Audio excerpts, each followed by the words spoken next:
starting to rain it seems, so I quickly did a flight just in case it starts pouring. And what's going on today? How about this one, I guess? More news about drone attacks. This one says, drone explosive attacks target US forces across Iraq. As it says here, US forces were targeted in 3 attacks in Iraq on Thursday, but suffered no casualties, security sources said, in the most geographically widespread series of strikes on US assets in a single day since the Israel-Hamas conflict started. A joint patrol of US forces and the Iraq Counterterrorism Services was targeted by an explosive device near the northern city of Mosul on Thursday, causing damages to vehicles but no casualties. Armed drones targeted the Al Harar Air Base in Erbil and the Ain al-Assad Air Base west of Baghdad, both of which host US and international forces. The drones were downed by air defenses and caused no casualties, security sources said. A statement from Iraqi Kurdistan's counterterrorism services, which differs to the federal Iraqi service, said attacks by drones at the Al Harar Air Base caused a fire at one of its fuel depots. So again, lots of war-related news and people using drones for, I guess, those purposes.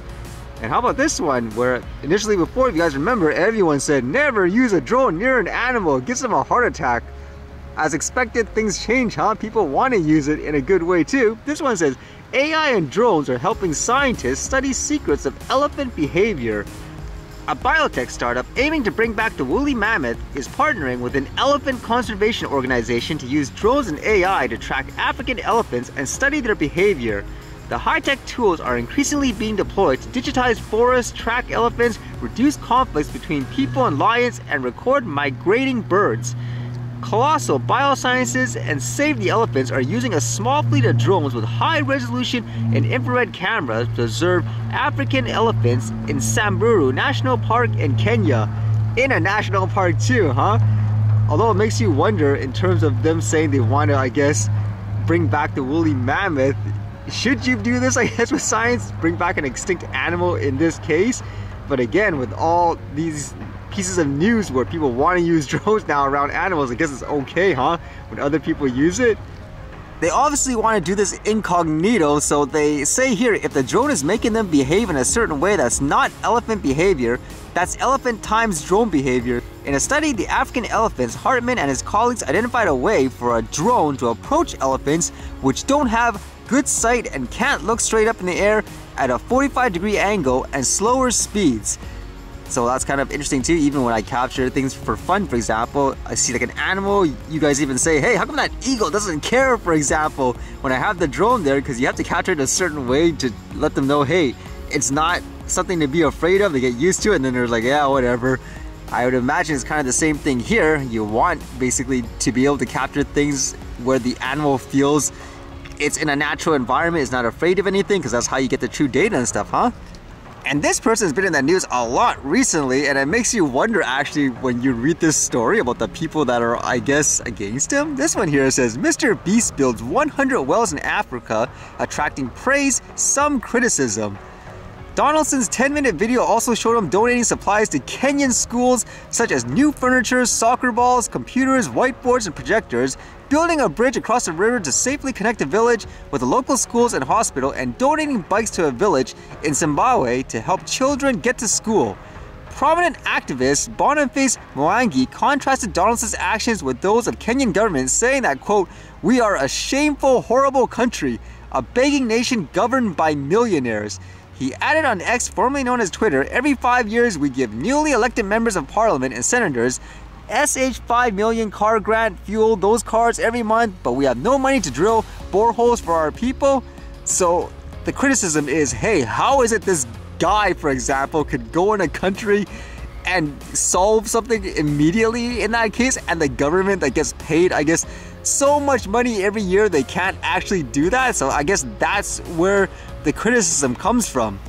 It goes on to say, similarly, freelance journalist Ferdinand Amandi lauded Donaldson's effort, but said that it's, quote, embarrassing that a YouTuber jetted into Kenya on a charity tour to perform tasks our taxes should have completed ages ago. And then there was another person that criticized him, and this was kind of the fascinating thing because it dealt with someone who ran a non-profit organization trying to help people in the area. It says, Saren Kaba-Jones, founder and CEO of Face Africa, an organization working to improve water infrastructure and sanitation in sub-Saharan Africa, told CNN, quote, I've been doing this for 15 years, but we've been struggling to continue the work because funding, awareness, and advocacy all take work. And then she added, overnight, this person comes along who happens to be a white male figure with a huge platform, and all of a sudden he gets all of the attention. It's kind of frustrating, but it's also understanding the nature of how the world is. I'm wondering there, what the heck does his race, for example, have to do with this? Is it just like a buzzword where people are supposed to automatically hear this and go, oh, bad person and all that? Now, the fascinating thing with that thought, again, how you read previously, they mentioned, hey, it's so embarrassing that the government doesn't just go and fix it.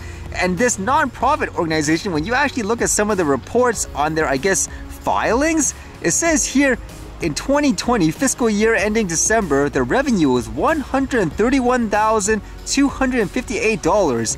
And you can see the expenses, $127,945, net income, $3,313. So you can easily see there, wow, with that money, they're not going to be able to do much, in terms of, let's just say, creating wells and stuff like that all over the place.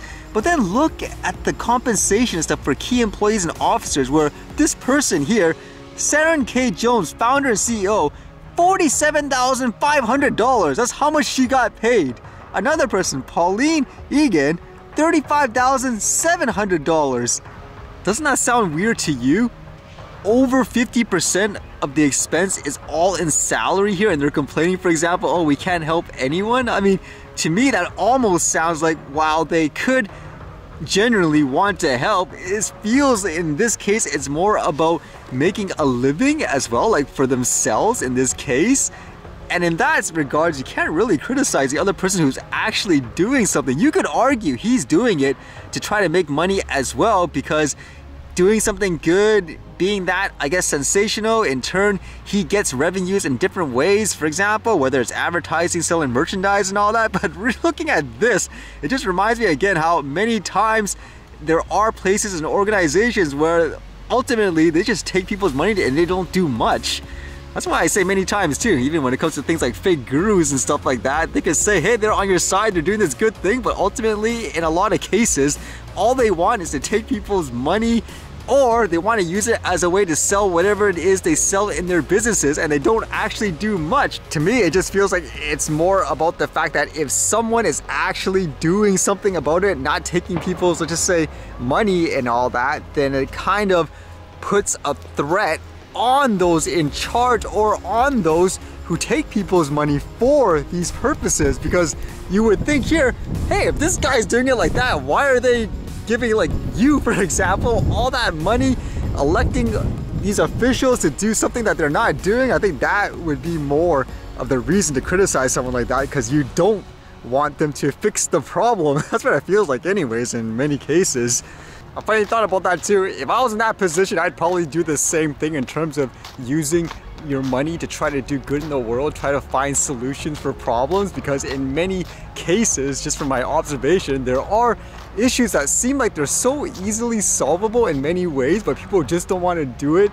Either because, I guess you could argue, people want the problem to continue so they can keep, I guess, profiting off of it, as an example, or one of the issues are there are people who can do something about it, but then they will try to suppress them, for example. Can you imagine this in a situation where someone wasn't as well known in terms of whatever you want to call it, a non-profit, an organization, or some kind of government group, trying to, I guess, badmouth the person afterwards to try to get people, no, don't ever, for example, listen to this, don't ever follow that type of whatever direction and all that.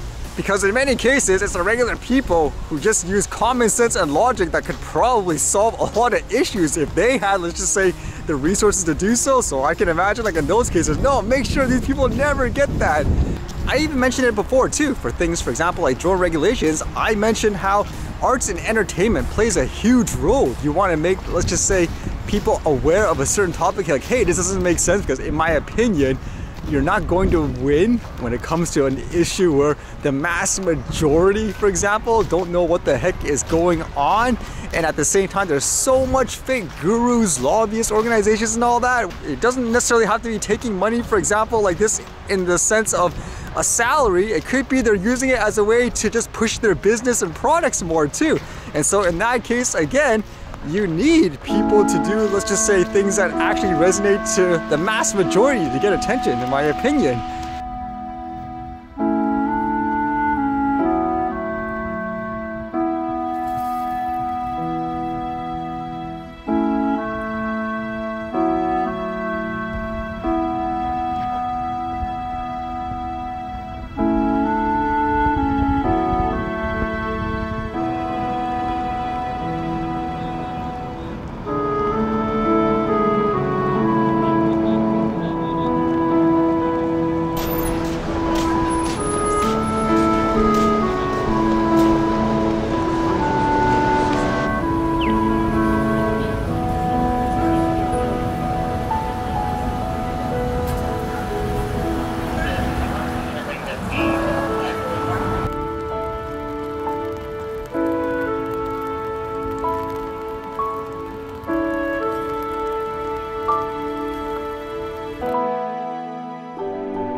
Alright, see you guys later.